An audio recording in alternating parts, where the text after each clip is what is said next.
Welcome to S P smart digital.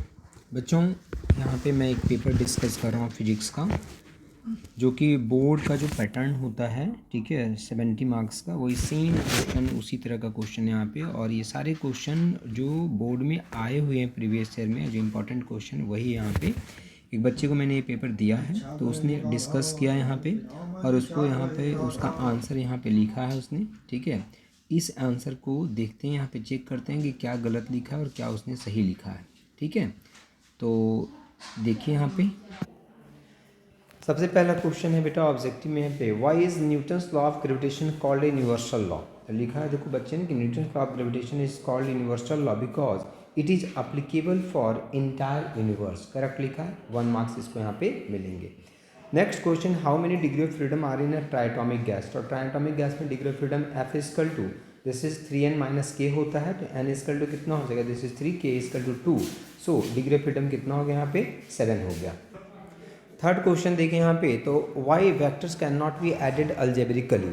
देखो लिखा है यहाँ पे कि vectors can not be added algebraically because they have both magnitude and direction. Correct है, ये 1 मार्क्स मिलेंगे। Next, the potential energy of a simple pendulum is maximum at the extreme position. Correct है, तो बच्चे ने लिखा है maximum at the extreme position, 1 marks इसको यहाँ पे भी मिलेंगे। नेक्स्ट में है define transverse wave motion. Transverse wave motion को डिफाइन किया है कि wave motion is said to be transverse if the particle of the medium in which the waves travelling in a direction perpendicular to the direction of the propagation of wave. Correct है, 1 marks इसको यहाँ पे भी मिलेंगे। Next में देखें तो gun requires bullets when it gun recoils back when it is being fired is based on the law of conservation of linear momentum। yes true, बच्चे ने ट्रू लिखा है, 1 मार्क्स यहाँ पे भी इसको मिलेंगे। नेक्स्ट में है what do you mean by the thermodynamics reversible process. तो देखो यहाँ पे लिखा हुआ है कि in reversible process the system return to its initial original state after the process is complete. Next में है define mean free path. Mean free path को डिफाइन किया, the mean free path of a gas molecule is, mean free path को देखिए बेटा, तो लिखा the mean free path of a gas molecule is defined as the distance travel by molecule between two successive collision. Next question देखें, तो if action and reaction are equal and opposite why do they not cancel each other. तो देखो बच्चे ने लिखा है कि they do not cancel each other because they act on different objects. Next में है does the internal energy of an ideal gas change in an isothermal process. तो no, the internal energy of an ideal gas does not change in isothermal process. Section B में अगर देखें तो the dimension, write the dimensions of A and B in the formula v equal to A plus B T. So v equal to A plus B T है, तो इसमें a का जो dimension हो जाएगा वो वेलोसिटी के बराबर हो जाएगा। तो बच्चे ने लिखा this is L T minus 1 and B T equal to, हम यहाँ पे क्या लिख देंगे, B T equal to V लिखेंगे यहाँ पे। बी टी इजकल टू क्या करते हैं, दिस इज वी करते हैं, so this is B is equal to हो जाएगा this is V upon T, so इसका डायमेंशन हो जाएगा एल टी माइनस 2। बच्चे ने पूरे अच्छे तरीके से किया, 2 मार्क्स इसको यहाँ पे भी मिलेंगे। नेक्स्ट क्वेश्चन है distinguish between isothermal and adiabatic process. देखो बहुत अच्छे तरीके से आइसोथर्मल प्रोसेस को बताया है, उसमें एक्सप्रेशन भी पूरा लिखा है, एंड एडियाबैटिक जो है उसको भी बताया है बच्चे ने, और उसका एक्सप्रेशन भी लिखा है, ठीक है। तो पूरे पूरे इसमें 2 मार्क्स इसको यहाँ पे मिलेंगे। बहुत अच्छे तरीके से दोनों को डिस्कस किया यहाँ पे। नेक्स्ट क्वेश्चन देखें, क्वेश्चन नंबर नेक्स्ट में है कि 5 particle have a speed 1 2 3 4 5 metre per second, what is the root mean square speed of the particle. So root mean square speed of the particle देखो, root under v1 square plus v2 square plus v3 square plus dot dot divided by total number of particle.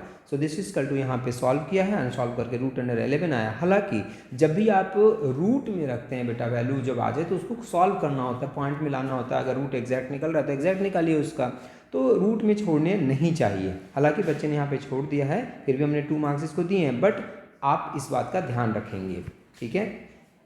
Next में है elastic fatigue and elastic limit. Elastic fatigue क्या होता है, elastic limit क्या होता है, तो देख सकते हैं यहाँ पे elastic fatigue, if A comparatively large force acts on a body for a long time and the body does not regains its original configuration of the deforming force is removed, तो इसको हम इलास्टिक फटीग कहते हैं कि fatigue आ गया है, ठीक है। And elastic limit, a body behaves as a perfectly elastic body and recovers its original configuration when deforming force not exceeds a particular limit. ठीक है, तो ठीक ही डेफिनेशन है, डेफिनेशन अच्छा लिखा है। इलास्टिक लिमिट आप ये भी कह सकते हैं कि इलास्टिक लिमिट वो लिमिट है जहाँ तक आप फोर्स लगाते हैं बॉडी पे, और अगर वो फोर्स को रिमूव कर लेते हैं तो पूरी तरह से बॉडी अपने ओरिजिनल पोजीशन को रिगेन कर लेता है। ठीक है, सो करेक्ट डेफिनेशन है, तो 2 मार्क्स यहाँ पे इसको मिलेंगे। नेक्स्ट में है डेराइव, नेक्स्ट में है यहाँ पे नेक्स्ट क्वेश्चन है what is friction, state the laws of limiting friction. तो पहले फ्रिक्शन को डिफाइन किया। Friction is the property due to which it opposes the relative motion of the two bodies. Laws of friction, the force of a static friction is act in opposite direction of force applied. The force of a static friction is directly proportional to normal reaction. The force of limiting friction is depend upon nature and the state of polish of the two surfaces in contact. Next में है define Young's modulus of elasticity, give its unit and dimensions. So Young's modulus क्या होता है, पहले बच्चे ने उसको बताया कि it is the defined as the ratio of longitudinal stress to the longitudinal strain. ठीक है, एंड ऐसा यूनिट होता है न्यूटन पर मीटर स्क्वायर। डायमेंशन फार्मूला भी बच्चे ने मेंशन किया। पूरे 2 मार्क्स इसको यहाँ पे मिलेंगे। नेक्स्ट क्वेश्चन है how does periodic motion differ from the simple harmonic motion. बच्चे ने लिखा है कि the motion that repeats after regular interval of time is called periodic motion, but on the other hand a particle is said to be executing SHM if it moves with to and fro motion about a fixed axis या fixed position। ठीक है, तो 2 marks इसको मिलेंगे। बच्चे ने अच्छे से लिखा है इसको।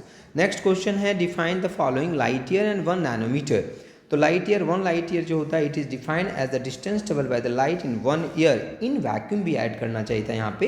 हालांकि 1 लाइट ईयर की जो वैल्यू होती है न्यूमेरिकल वैल्यू बच्चे ने लिखा है 1 नैनोमीटर इजकल टू 10⁻⁹ मीटर, ये भी लिखा है। तो पूरे इसको 2 मार्क्स यहाँ पे मिले हैं। नेक्स्ट क्वेश्चन देखें, तो नेक्स्ट में यहाँ पे है कि light and heavy body have equal kinetic energies which one has largest momentum. Kinetic energy 2 body का अगर इक्वल है तो लार्जेस्ट मोमेंटम किसका होगा। तो बच्चे ने देखो 1/2 काइनेटिक एनर्जी को इक्वेट किया है। काइनेटिक एनर्जी को इक्वेट करेगा तो 1/2 m1v1 square is equal to 1/2 m2v2 square. यहाँ से एक रिलेशन है कि m2 is greater than m1 है। So this is equal to, यहाँ से आ गया पहले तो ये रिलेशन निकाल लिया। This is v1/v2 equal to root under m2/m1। तो linear momentum of the particle equal to mass into velocity होता है और यहाँ से निकाला है। एंड वी नो दैट कि हमने यहाँ पे मान ले रखा है कि m2 is greater than m1। सो आप यहाँ पे साफ देख सकते हैं कि अगर m2 इज़ ग्रेटर होगा, m2 अगर ग्रेटर होगा, अगर m2 की वैल्यू ज़्यादा होगी तो इसका रेशियो क्या होगा, कम होगा। इसका मतलब कि P2 की वैल्यू यहाँ पे क्या होगी, ज़्यादा होगी। तो मैं इसको ऐसे कहूँगा करने के लिए ज़्यादा बढ़िया है कि आप काइनेटिक एनर्जी इसकल टू लिखें, this equal to p²/2m। 2 line में यहाँ पे खत्म हो जाएगा। This is p² equal to 2k into m हो जाएगा। So p equal to root under 2k into m। साफ साफ दिख रहा है यहाँ पे कि जिसका मास ज़्यादा होगा मतलब मोमेंटम इज डायरेक्टली प्रोपोर्शनल। अगर काइनेटिक एनर्जी कांस्टेंट है, अगर काइनेटिक एनर्जी कांस्टेंट है, काइनेटिक एनर्जी सेम है 2 बॉडी का, तो सीधे दिख रहा है मुझे यहाँ पे कि kinetic energy directly proportional to root under mass. जिसका मास ज़्यादा होगा उसका मोमेंटम ज़्यादा होगा। तो आप यहाँ से भी कर सकते हैं। बच्चे को 2 मार्क्स मिले क्योंकि सही किया उसने। नेक्स्ट में अगर देखें यहाँ पे तो क्वेश्चन नंबर सेक्शन सी। तो सेक्शन सी में अगर देखें यहाँ पे सेक्शन सी में देखें the frequency nu of vibration of a stretch string depends upon its length, mass per unit length, the tension in the string.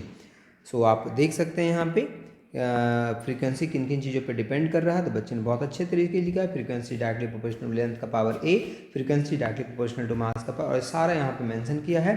और पूरी तरीके से इसको फिर डायमेंशनल होमोजेनिटी जो हम करते हैं इक्वेट करते हैं, इक्वेट किया है। और ABC जो एक कांस्टेंट लिया गया है कि लेंथ का पावर a, मास का पावर b, ये सब ये ABC यहाँ पे इक्वेट करके इक्वेशन बनाया, इक्वेशन बना करके सॉल्व करके ABC निकाला है। उन सब की फिर वैल्यू पुट किया है। वैल्यू पुट करने के बाद यहाँ पे final answer frequency equal to k/L root under T/m यहाँ पे आंसर आया है। तो पूरे के 3 मार्क्स इसको यहाँ पे मिलेंगे। नाउ नेक्स्ट क्वेश्चन अगर देखें तो नेक्स्ट क्वेश्चन में है particle moves along X axis from X equal to 0 to X equal to 5 metre under the influence of force F equal to 5 minus 4x plus 3x square find the work done in this process. So we know that dw is equal to, this is f into dx. So what is force? Force is given here 5 minus 4x plus 3x square.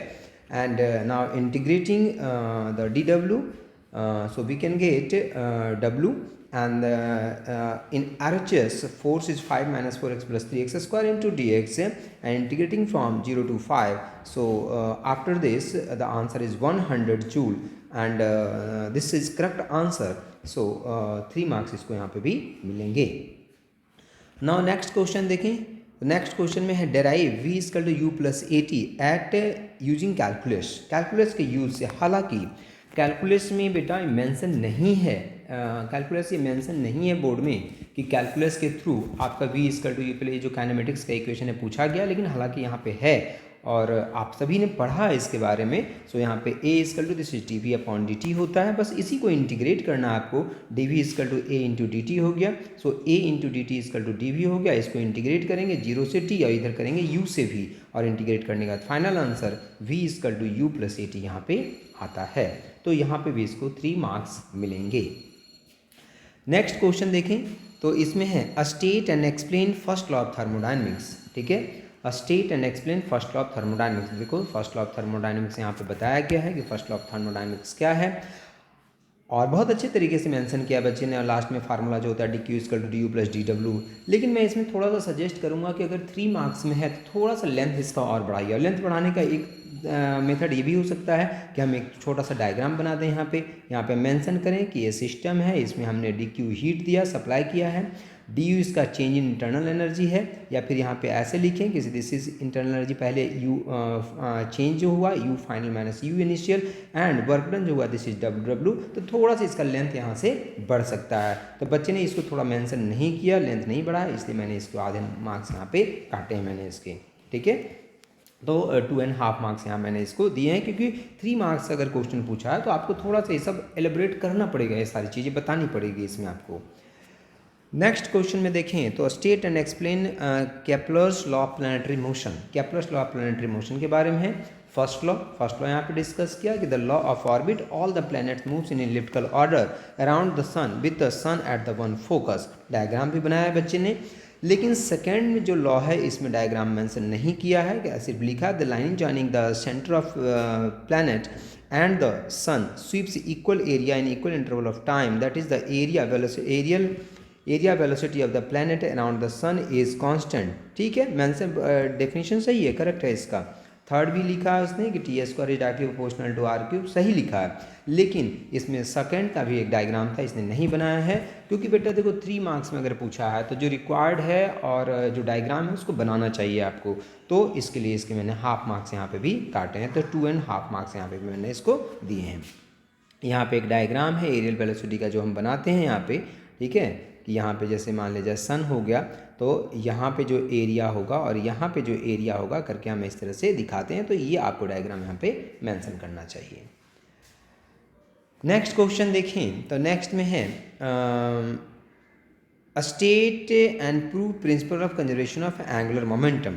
ठीक है, बच्चे ने सबसे पहले angular momentum क्या होता है इसको लिखा, स्टेटमेंट दिया है इसको कि angular momentum of a particle is defined as the product of linear momentum of a particle and the perpendicular distance of the particle from the axis of rotation. And we know that L is equal to this is R cross P. Differentiate किया है with respect to time. ठीक है, तो D L upon D T equal to, ये देखो differentiate करके आया है यहाँ पे, and P is equal to M भी आ गया है. और यहाँ पे torque is equal to this is D L upon D T आ गया. And we know that torque is equal to 0, and torque is equal to 0 हो गया, तो एंगुलर मोमेंटम जो होता है वो कंजर्व होता है. तो बच्चे ने कहा था, इसमें कहा गया था क्वेश्चन में कि state and prove the principle of conservation of angular momentum. तो यहाँ पे देखो इसने बच्चे ने बताया है कि अगर टॉर्क 0 होता है, torque is equal to 0, so this is D L upon D T equal to 0, and so L equal to this is constant. तो यहाँ तक इसको मेंशन करना चाहिए था कि एल जो होता है वो कांस्टेंट हो जाएगा. ठीक है, तो करेक्ट है, तो 3 मार्क्स इसको यहाँ पे भी मिले हैं. ठीक है, नेक्स्ट में देखें तो state and prove work energy theorem. तो वर्क एनर्जी थ्योरम में work is equal to this is F dot S and force is equal to mass into acceleration, so work is equal to F into D S. So यहाँ पे इसने solve किया है इसको। हालांकि vector sign यहाँ पे लगाने की ऐसी कोई ज़रूरत नहीं थी, क्योंकि बता देना था यहाँ पे कि फोर्स एंड डिस्प्लेसमेंट के बीच का एंगल जो है वो 0 है, मतलब दोनों सेम डायरेक्शन में है। क्योंकि देखो यहाँ पे फिर वेक्टर नहीं लगाया, फिर यहाँ पे वेक्टर लगाया, तो ऐसे करने की आपको ज़रूरत नहीं है। और acceleration is equal to this is D V upon D T, तो यहाँ पे भी मैग्नीट्यूड लिखने की ज़रूरत है, उसको वेक्टर के टर्म में लिखने की ज़रूरत नहीं है। फाइनल आंसर इसका करेक्ट है, बहुत अच्छे से किया है यहाँ पे। सो इसको 3 मार्क्स यहाँ पे भी मिले हैं। नेक्स्ट क्वेश्चन देखें तो ये force of 50 Newton act on A particle at an angle of 60 degree with horizontal, calculate it's a 2 rectangular components. ठीक है, देखो 60 डिग्री फोर्स इक्वल टू कितना है, दिस इज 60 न्यूटन है। यहाँ पे एंगल 60 डिग्री है, तो एक कंपोनेंट इधर हो जाएगा, एक कंपोनेंट यहाँ पे इधर हो जाएगा। और ये सारा निकाला गया है कि एक्स डायरेक्शन में जो हो जाएगा F X cos of theta हो जाएगा। So 50 into cos 60 is equal to 1/2, so this is 25 newton. And Y direction में अगर हम देखें तो this is F by sine 30 sine theta, so this is 50 into sine 60, so 50 into √3/2, so this is equal to यहाँ पे 25 √3/2 यहाँ पे answer आएगा। नेक्स्ट यहाँ पे देखें क्वेश्चन जो है लास्ट में, derive an expression for displacement of plane progressive wave. ठीक है, तो अगर हम प्लेन प्रोग्रेसिव वेव को देखें तो ये देखो displacement of the particle of A, ये बताया गया यहाँ पे Y equal to A sine theta, और यहाँ पे इसने किया है।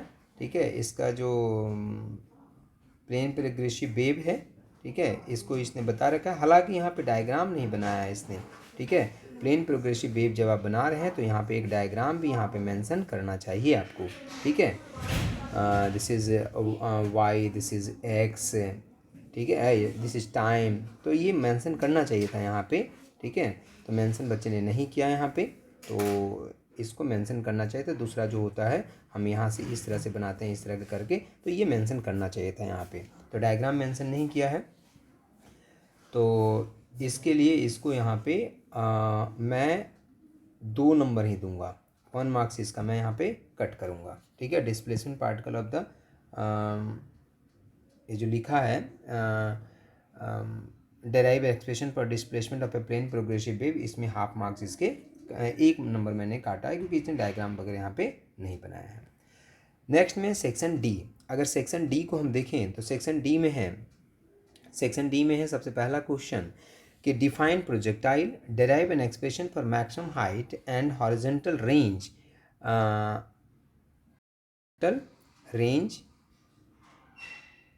Of A projectile fired eight an angle theta with the horizontal.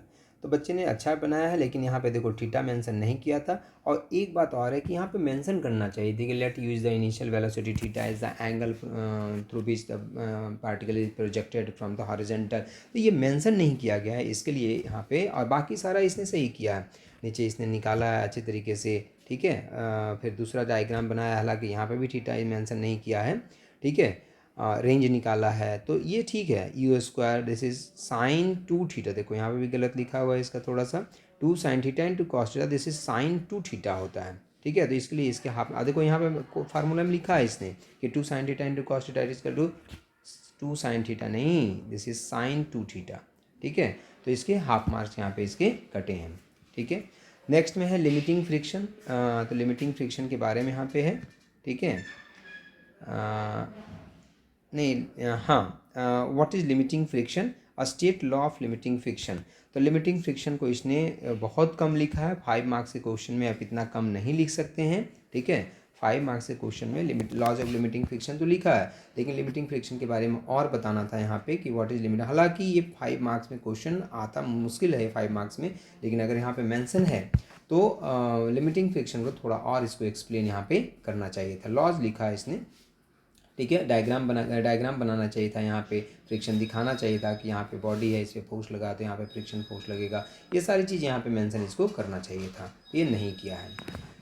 Next में देखें तो इसमें है defined capillarity, find expression for height of a liquid in case of rise in A capillary tube. तो डायग्राम बनाया यहाँ पे, वाटर लिया है, मरकरी, हालांकि मरकरी बनाने की कोई ज़रूरत यहाँ पे नहीं है, क्योंकि राइज की बात की है इसने, हाइट ऑफ लिक्विड राइज, तो राइज होता है सिर्फ वाटर के केस में, तो हम सिर्फ वाटर का केस यहाँ पे कंसिडर करेंगे। ठीक है, यहाँ पे जो डायग्राम बनाया है इसमें भी थोड़ा गलत किया है इसने, ठीक है। यहाँ पे जो डायग्राम बनाया है ये थोड़ा सा गलत है। यहाँ पे ये पूरा ऐसे स्फेयर बनता है और यहाँ पे ये सिग्मा कॉस थीटा तो लिखा है इसने, इधर सिग्मा साइन थीटा लिखा है, लेकिन यहाँ पे इसने थोड़ा सा गलत किया था।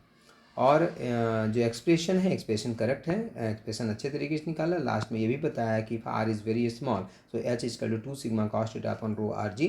तो इसमें हमने इसको हाफ मार्क्स काटे हैं मैंने इसके, ठीक है, 4.5 मिले हैं। नेक्स्ट देखें तो escape velocity obtain N expression for escape velocity of a body from the surface of earth. तो एस्केप वेलोसिटी को, लेकिन यहाँ पे डायग्राम में देखो थोड़ा सा मेंशन करना चाहिए थे कि ये रेडियस आर है, यहाँ से ये हाइट एच है, हालांकि मेंशन किया है लेकिन थोड़ा उतना क्लियर नहीं है। यहाँ पे बॉडी अपवर्ड डायरेक्शन में जा रहा है, तो ये सारी चीज़ें मेंशन करनी चाहिए थी। हालांकि फिर फोर्स बताया है, फिर वर्क डन निकाला है, वर्क डन को फिर इंटीग्रेट करके टोटल वर्क डन निकाला है, जिसमें हाफ मार्क्स इसके मैंने यहाँ पे काटे हैं क्योंकि डायग्राम पूरा क्लियर नहीं था। नेक्स्ट क्वेश्चन नंबर में देखें तो define SHM, find expression for displacement velocity and acceleration of a particle executing simple harmonic motion. तो बच्चे ने यहाँ पे डायग्राम बनाया है और बताया है कि डिस्प्लेसमेंट, वेलोसिटी, एक्सेलरेशन सबको मेंशन किया है, तो इसमें 5 मार्क्स इसको मिलेंगे, कहीं पे कोई दिक्कत नहीं है। नेक्स्ट क्वेश्चन में देखें तो derive expression for the time period and frequency of a simple pendulum. तो इसमें देखो डायग्राम में थोड़ा मिसिंग था इसका, थीटा नहीं बनाया था यहाँ पे, और बाकी ठीक बनाया है। एम जी डाउनवर्ड डायरेक्शन लगाया है, एम जी कॉस थीटा, और ये आपको डॉटेड लाइन नहीं बनाया है, इसको कंटिन्यूसली स्ट्रिंग है। ये कोई डॉटेड लाइन क्यों बनाएगा? डॉटेड लाइन तो तब बनाते हैं जब हमें नहीं पता होता है, ठीक है। हम किसी चीज़ को बताना चाहते हैं, वहाँ पे हमें नहीं पता है कि वहाँ पे है या नहीं है, लेकिन ये तो स्ट्रिंग है, आप बॉडी को यहाँ पे रख रहे हैं तो ये स्ट्रिंग से बंधा हुआ है, तो स्ट्रिंग को आपको कंटिन्यूस लाइन से दिखाना पड़ेगा। बाकी सारी चीज़ें यहाँ पे अच्छे से किया है। टाइम पीरियड टी इसका 2 pi root under L upon G से निकाला है, तो बहुत अच्छे तरीके से यहाँ पे किया है। तो यहाँ पे इसके जो नंबर आए हैं 68 नहीं, ये नंबर जो है वो 67 है। ये नंबर जो है इस बच्चे के 67 है, क्योंकि 1 मार्क्स और मैंने काटा है यहाँ पे, ठीक है। So this is 67 upon 70।